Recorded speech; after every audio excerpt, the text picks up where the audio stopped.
श्रीमन्नारायण नारायण नारायण श्रीमन्नारायण भजमन नारायण नारायण नारायण भजमन नारायण नारायण नारायण श्रीमन्नारायण नारायण नारायण श्रीमन्नारायण नारायण नारायण भजमन नारायण नारायण नारायण भजमन नारायण नारायण नारायण। बोलिए गौरी गोपाल भगवान की जय। किसका प्रश्न है? आज प्रश्नोत्तरी में आपका सबका बहुत बहुत स्वागत। जिनका भी प्रश्न है वो अपने हाथ उठा लें। वो मैया ने अभी पत्र दिया था, कहाँ मैया पत्र वाली मैया? वो मैया को बात कराओ। गुरुजी राधे राधे जी। गुरुजी पत्र के द्वारा जो मैंने बताया है उसके लिए आप रस्म करिएगा। बताइए क्या करना चाहिए। क्या प्रश्न है, क्या थी बात बताओ। जो 2022 में शादी हुई थी मेरे बेटे की, तो 20 दिन में ही पुलिस थाना कर दिया था। क्यों? वो पता नहीं, कुछ हम लोग समझ ही नहीं पाए क्या हुआ है। अचानक सुबह ही उसके मम्मी पापा आ गए पुलिस को लेके, हम लोग चौंक गए क्या हुआ। फिर वो चली गई अपनी माँ के साथ में। तो कोई लड़ाई झगड़ा हुई थी क्या? कुछ नहीं भाई गुरुजी, 20 दिन में क्या कर सकते हैं हम लोग, बताइए आप। तो भाई लोग मेरे कंप्रोमाइज करवा के बोले कि लाना ही है तो कंप्रोमाइज कर लो, ले आओ। फिर तो ऐसे कई बार हुआ, कम से कम 5-6 बार हो ही चुका था। अभी तक ये हो चलता हुआ। फिर एक बेटी हुई अगस्त में हुई थी। 3 साल अगस्त में, 2 साल पूरे हो जाएंगे अगस्त को। तो फिर बहू घर में रही? अब उसके भाई घर में नहीं है। 1 साल हो जाएगा 22 मार्च को, 22 अप्रैल को, 22 अप्रैल को 1 साल हो जाएगा गए हुए मायके में। वो उसका कहना है कि मेरे भाई नहीं है या मैं वहीं पे रहना चाहूँगी। उसकी एक बड़ी बहन रहती है, पहले से रह रही है, और उसकी जो माँ कहती है वही बोलती है। घर मेरे हमारे हिसाब से, हमारे बेटे के हिसाब से बिल्कुल नहीं चलती है। बस इतना आप समझ लीजिए। आजकल मैया यही है, बेटियां अपनी माँ के हिसाब से ही चलती हैं। अब गुरुजी यही है, घर घर की कहानी अब यही है। मेरे यदि माँ का उनको इस तरह का सपोर्ट ना मिले तो बेटियां हर हालात में रहने की तैयारी कर लेंगी। हर माँ को, आप जितनी बेटियां हैं आप सबकी अपनी बेटियों का भविष्य ठीक चाहते हो। देखो ऐसा है, चलो आप अपनी बेटी को बुला के मायके बिठा भी लो तो मायके बिठा के भी क्या मिल जाएगा? एक स्त्री का सुख उसके पति के पास है। विवाह के बाद एक स्त्री का सुख उसके पति के पास है। पति के पास ही वो खुश रहेगी। माँ कब तक साथ देगी? परिवार, भाई, जो भाई भौजाई आज जिनकी अकड़ दिखा रही है, भौजाई आएगी तो लात मार के निकाल। भाई नहीं है। और मतलब 1 साल से अलग भी थी वो, केवल 20 दिन में किया, उसके बाद अलग ही हो गई थी। मतलब भाई नहीं है उसके? भाई नहीं है। 3 बहनें हैं। बड़ी बहन वहीं पे रहती है। अच्छा, बहनें हैं? हाँ, बहनें हैं। एक अभी शादी करने को है। तो मतलब उसकी माँ फिर शादी काहे की थी जब बेटी को घर पे ही रखना बस गुरुजी आप यही बोल दीजिए, आप उसको समझाइए क्या कैसे क्या किया जाए। हमारे पास ले आना, समझाएंगे। वो आए तो वो वहीं पे है। वो मतलब अपनी तरफ से कभी झुकाव नहीं लाती है। बस भाई साहब गुरुजी यही है। तो आप लोग ही झुक लो एक बार। अब तो मुकदमा भी कर दिया है गुरुजी। क्या कर दिया? मुकदमा कर दिया, केस कर दिया है। मुकदमा? केस कर दिया है। केस में क्या लिखवाया है? दहेज प्रथा लगाया है, हिंसा का लगवाया है, और एक और वो मेंटेनेंस का लगवाया है। मेंटेनेंस उनको वहीं पे खर्चा चाहिए। अच्छा, फोकट का घर बैठे बैठे भिजवाएं? हाँ, वहीं पे खर्चा चाहिए। अच्छा, आजकल ये भी धंधा है मैया, बढ़िया। आजकल का सबसे बढ़िया बिजनेस है, शादी करो और महीने भर बाद तलाक का केस डाल लो तो बड़ी पार्टी है तो 1-2 करोड़ में सिलट जाता है, वरना 10-20 लाख तो कहीं नहीं गए।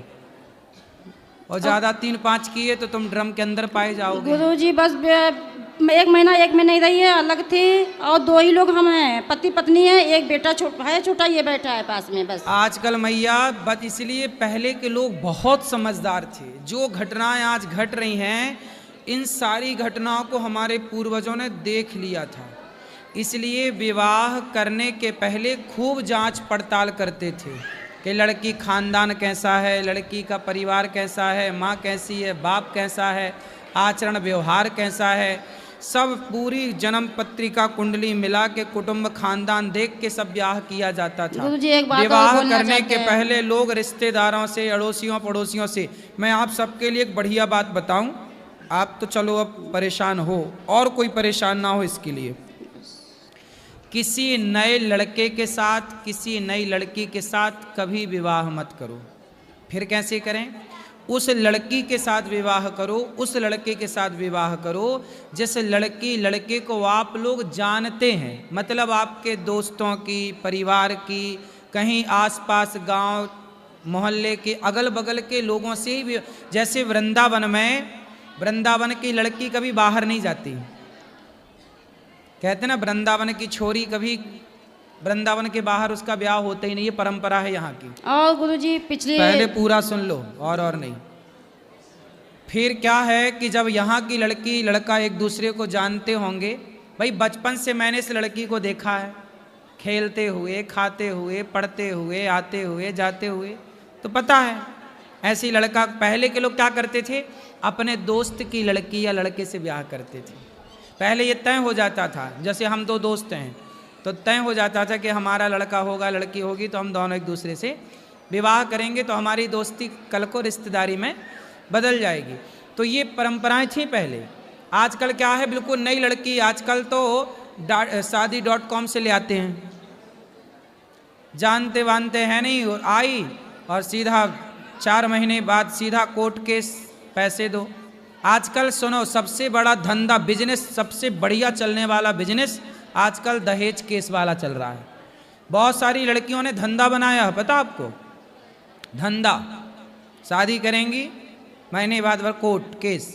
एक अखबार में मैंने पढ़ा कि एक लड़की 6 जगह शादी की, 6 लोगों से दहेज केस लगाई और मेंटेनेंस 6 जगह से ले रही थी, और 7वें के साथ मस्त रह रही थी, 7वें के साथ बिंदास है, और 6 के साथ रह के वो कोर्ट केस करके बढ़िया दहेज ले रही थी, उसका धंधा था। तो आजकल तो लड़कियों का, ये कुछ लड़कियों का, सब करें कुछ का धंधा है। तो क्या करना चाहिए? अब क्या करना चाहिए? तुम्हारा बेटा ड्रम में जाने से बच गया, ये बढ़िया है। बस वहाँ नहीं जा रहा, वो कह रहा हम नहीं जाएंगे वहाँ। कहाँ? वो मायके में उसके रहने। अरे मायके छोड़, हम क्या कह रहे हैं, एक पत्नी ने अपने पति को काट के ड्रम में जमा दिया था सीमेंट डाल के, तो अच्छा तुम्हारा बेटा बच गया ड्रम में जमने से, है ना? गुरुजी मैं आपको कितने बेटा हैं? 2 ही हैं, एक बड़ा छोटा ये बैठा है पास में। हाँ, अच्छा बेटे को बोलो कमाओ धमाओ, और अपने जान पहचान के आस पास ज़्यादा दूर, ज़्यादा धन्ना सेठ की लड़की मत ले आना। गुरुजी ये भी बोल दिया था कि इसकी शादी करके दिखाना हमको, तो इसकी गोद भराई तो हो चुकी है। तो हाँ, इसकी शादी, वो क्या बोल रही है, शादी नहीं करके दिखाना हमको, देखे कैसे करोगी तुम। क्यों? पता क्यों नहीं? क्यों बोले तेरी बहन से कर रहे हैं क्या, तेरे को पीड़ा हो रही है? बोले करेंगे। पिछली बार मैं आई थी आपके पास जनवरी में, तो यहाँ से यहाँ हम इधर आई, उधर उसकी माँ आई, 24 घंटा रुकी, तभी से हम यहाँ से जब सब लोग गए। चिंता ना करो, उसकी माँ चुड़ैल बनेगी, चुड़ैल। हाँ, जो घर बिगाड़ रही है ना बेटी का, मर के क्या बनेगी ये? चुड़ैल। ठीक है गुरुजी, राधे राधे। समझा ही सकते हैं मूर्खों को, और क्या करें। राधे राधे जी। मैं लॉकडाउन से आपके सारे सीरियल एपिसोड देखता आ रहा हूँ जी। बहुत अच्छा सनातन धर्म के उत्थान के लिए आप काम कर रहे हैं, युवा पीढ़ी को समझा रहे हैं, और इसकी ज़रूरत भी है आज समय में।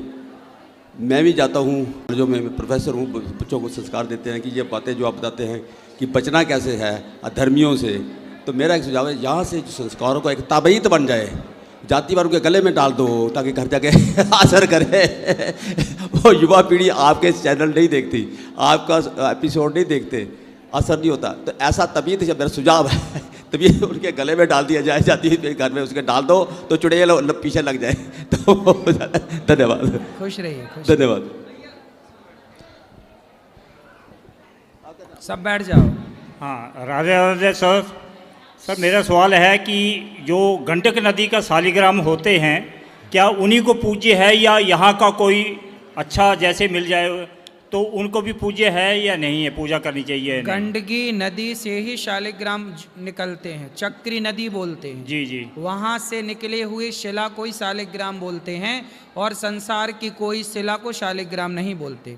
असली शालिग्राम की पहचान होती है कि उसमें सोना यदि घिसो तो धारी बनती जाती है और पूरा सोना शालिग्राम भगवान के अंदर समा जाता है। और जब चाहो एक प्रोसेस होता है, उसे निकाल भी सकते हैं।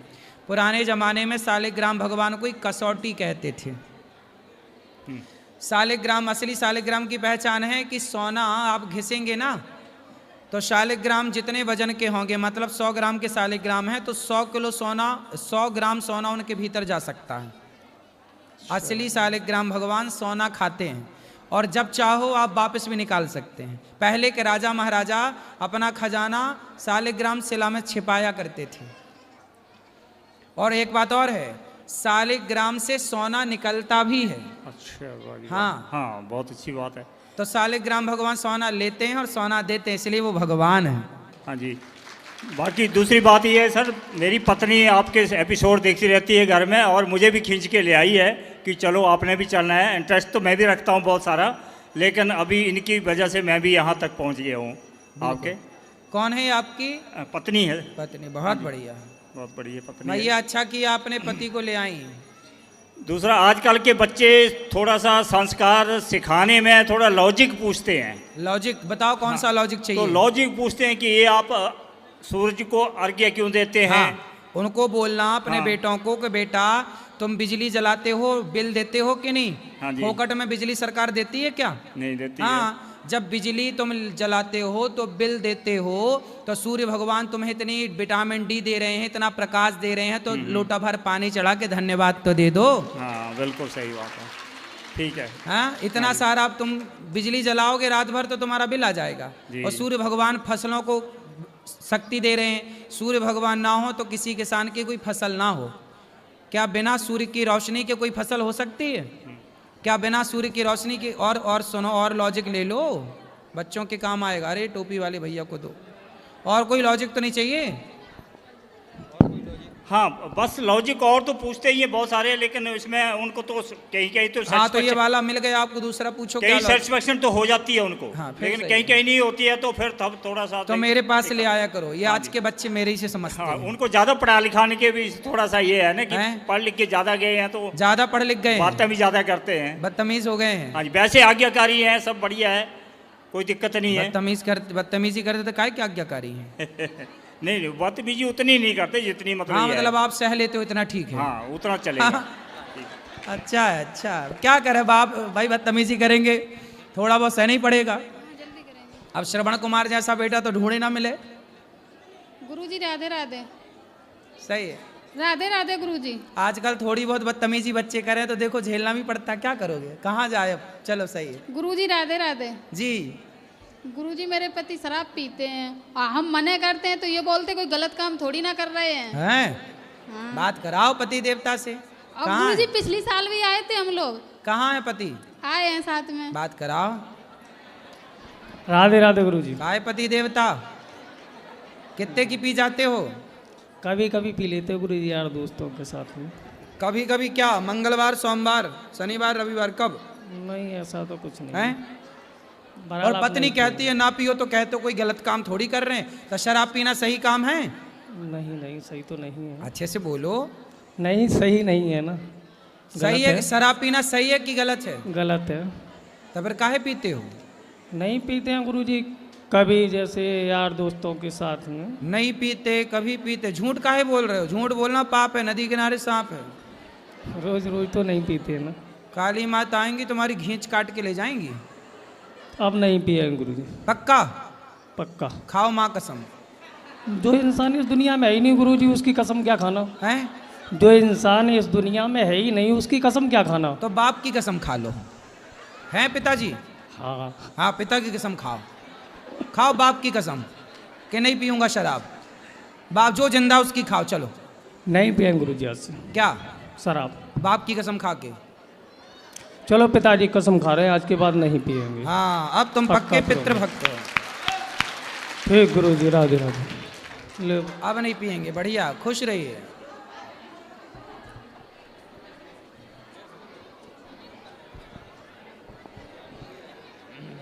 राधे राधे गुरुजी। जी। गुरुजी, मुझे आपके जैसा महान मनुष्य बनना है, मुझे क्या क्या करना चाहिए? अरे हम कोई महान थोड़ी हैं, आपको बहुत महान बनना है। हाँ, बहुत आगे। हम तो आपके दास हैं, आपके आप सेवक। भी तो बहुत ज्यादा महान है। नहीं, हम महान हैं, हम तो आप सबके सेवक हैं। महान तो भगवान हैं, महान तो स्वामी तुलसीदास जी हैं, कबीरदास जी हैं, रैदास जी हैं, ये सब मीराबाई महान हैं।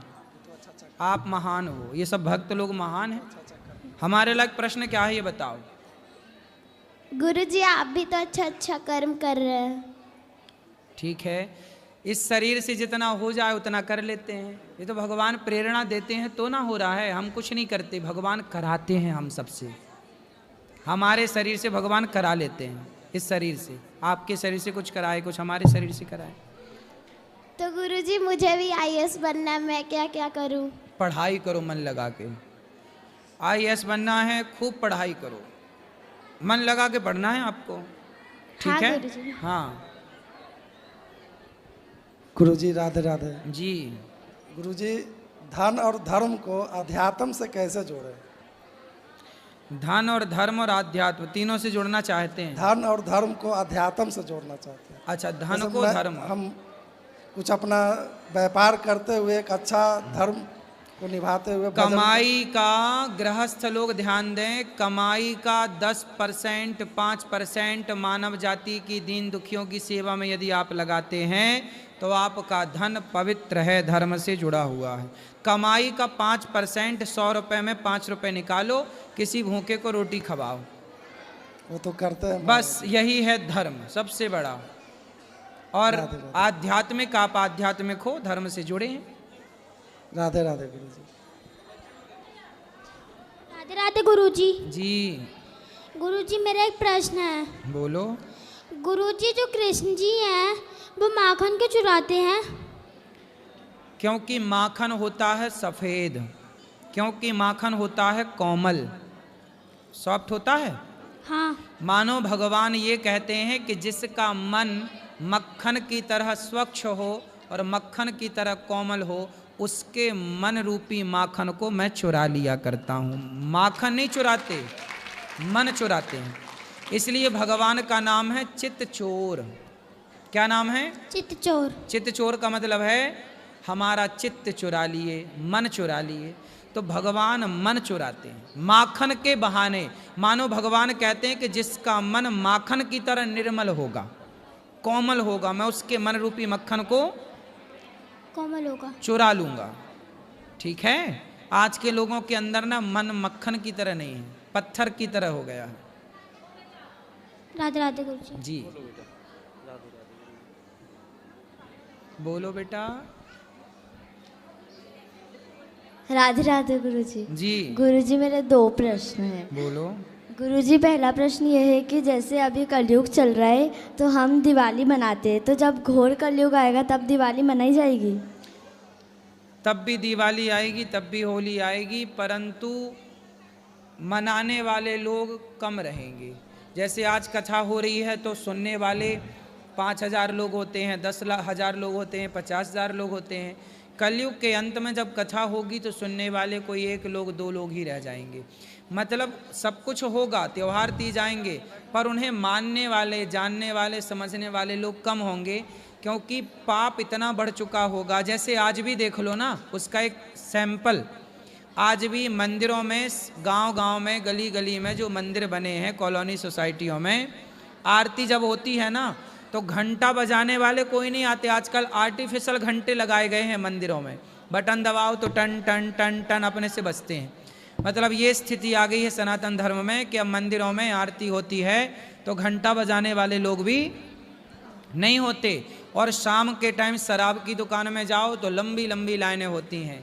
तो ये कलयुग का ये तो अभी दिखने लग गया कि मंदिर सूना सूना रहेगा, भरी रहेंगी मधुशाला, पिता के संग भरी सभा में नाचेगी घर की बाला, एक ऐसा कन्यादान पिता ही कन्या का धन खाएगा, रामचंद्र कह गए सिया से ऐसा कलयुग। और गुरुजी दूसरा प्रश्न ये है कि हमारे यहाँ है ना एक बिल्ली आती थी जब वो छोटी थी तब से, तो हमने उसको एक बार दूध दिया था तो उस दिन से हमारे घर पे आने लग गई। तो जब वो अच्छी थी तो सब लोग उसको खिलाते थे और अच्छे से वो हमारे घर में भी खेलती थी, पर फिर वो 5-6 दिन से नहीं आ रही थी और फिर थोड़े दिन बाद आई तो उसके एक पंजा कट गया था और एक पाँव भी पूरा खा गया था कोई कुत्ता। तो अब फिर हम उसको दूध देते ना, तो जो हम लोग ऐसे जॉइंट फैमिली में रहते तो सब लोग उसको भगाते, बस हमें उसको दूध देते, और फिर हम उसको दूध पिलाते तो सब बोलते कि तुम लोग इसको पाल रहे हो, बिल्ली को नहीं पालना चाहिए। पर वो हमने पाल के नहीं रखी है, बस वो बाहर आती है तो हम दूध देते हैं और उसको दूध नहीं दो ना तो वो बैठी रहती है, जाती नहीं है कहीं। तो इस स्थिति में क्या करें? हम गृहस्थों के घर से ही कुत्ता बिल्ली इन सबको रोटी दूध निकलना चाहिए। आपने बिल्ली को दूध दिया, देते रहना, ये बहुत पुण्य का काम। हमने किसी को बंधन, आपने पाला नहीं है, आप तो दूध देती हैं, तो आपने किसी बिल्ली को दूध पिलाया, किसी भूखे को आपने जीव की रक्षा की, ये बहुत बड़ा पुण्य है। घर वालों को बोलना कि ये काम बंद ना करें। पहले सबके घरों में बिल्ली आया करती थी, अब बिल्लियों का आना बंद हो गया। मुझे आप लोग ये बताओ कि आप लोगों ने घर बड़े बड़े लग्जरी बना लिए, ना तो आपके घर में अब कुत्ता को रोटी मिल रही है, ना तो गाय को रोटी मिल रही है, ना तो बिल्ली का ठिकाना है। तो मतलब आप लोग प्रकृति के जितने भगवान के बनाए जीव जंतु थे, आपने तो सबका पेट काट दिया ना, मीन सबका हक छीन लिया, सबकी रोटी खुद खा जाते हैं। कुत्ते की आखिरी की रोटी भी खुद खाएंगे, गाय की पहली रोटी भी खुद खाएंगे। ये गृहस्थों का बड़ा पाप है, इसी पाप से लोग परेशान हैं।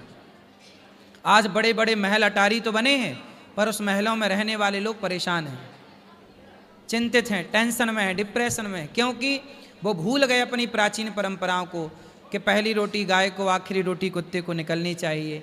आपके घर में बिल्ली का आना शुभ है, बिल्ली बहुत अच्छी होती है। बिल्ली को अमेरिका, लंदन जैसे देशों में पाला जाता है। पालने का मैं नहीं बोल रहा हूँ, लेकिन बिल्ली को दूध पिलाओ, रोटी दो, कहाँ जाएगी वो? ये सारे लोग हम गृहस्थों के घर में ही रहते आए हैं। बिल्ली बच्चा कहाँ देती है? आप लोगों के किसी के घर में ही चुपके से कहीं बच्चा दे देती है, कहाँ जाए ये बताओ? बाहर निकलती है बिल्ली तो कुत्ता खा जाते हैं। भाई बिल्ली तो हमेशा ऊपर रहती है ना। पूरी प्रकृति को ना आप लोगों ने आज की विकास के नाम पर पूरी प्रकृति को समाप्त कर दिया। पहले लोग आंगन होता था घर में तो फुदक फुदक के चिड़िया आया करती थी, गौरैया नाम की छोटी सी चिड़िया फुदकती रहती थी। अब वो चिड़िया देखने को नहीं मिलती। हम लोग पहले प्रकृति के बड़े करीब थे, अब प्रकृति से बड़े दूर चले गए। क्या बताएं बेटा, ये आप कहे तो ठीक रही हो। हमारे यहाँ एक बिल्ली, हमारे यहाँ भी बिल्ली रहती हैं बहुत सारी, यहीं घूमती रहती है। हमारे यहाँ गोल्डन बिल्ली है, कोई भी आए वो बिल्ली पास में आ जाती है। हम लोग कभी परेशान नहीं करते बिल्लियों को, आओ खाओ, उसको दूध और देते हैं पीने को। इसलिए जीव मात्र की सेवा यही है। आप पालो, बंधन ना डालो किसी के गले में, लेकिन कोई आए तो उसे दूध दे दो सब। गुरुजी, और उसके पाँव कटे और वो फिर घर में घुस के सोफे पे बैठ जाती तो ये अशुभ तो नहीं है? नहीं, अशुभ नहीं बेटा, ठीक। उसको तो आप उसको ये लग रहा है कि आपके घर में ही उसको सहारा मिल रहा है, इसलिए आप करते रहो। घर वालों को बोलना कि अच्छा काम है, बुरा नहीं है काम। चोरी करना बुरा काम है, छल करना चोरी करना कोई नहीं रोक रहा है। जीव जंतुओं की सेवा लोग रोक रहे हैं। जी गुरुजी, राधे राधे।